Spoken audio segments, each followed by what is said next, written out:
กองประชุมสมัยสามัญเทื่อที่10ไขขึ้นอย่างเป็นทางการกองประชุมสมัยสามัญเทื่อที่10ของสภาแห่งชาติสุดที่9ได้ไขขึ้นอย่างเป็นทางการในตอนเช้าวันจันทร์ที่10พฤศจิกายนนี้ที่ห้องประชุมใหญ่สภาแห่งชาติโดยการเป็นประธานของทานปริญญาเอกไสยสมพรพรหมวิหารกรรมการกรมการเมืองศูนย์กลางพรรคประธานสภาแห่งชาติเข้าร่วมมีทานทองลุ้นศรีสุฤทธิ์เลขาธิการใหญ่คณะบริหารงานศูนย์กลางพรรคประชาชนปฏิวัติลาว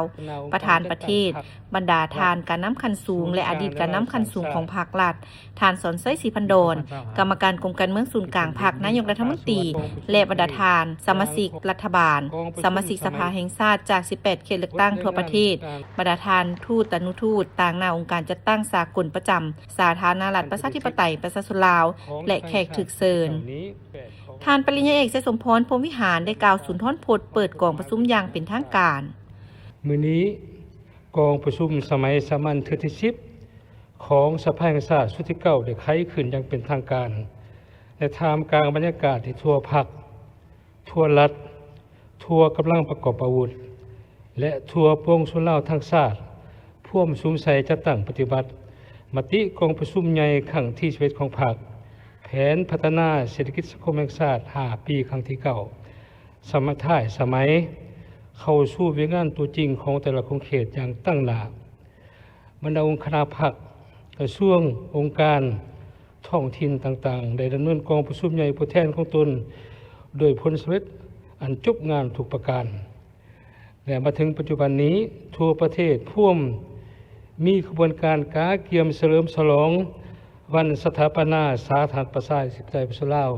ครบรอบ50 ปีและวันเกิดของประธานไกรสอนพรหมวิหารครบรอบ105 ปี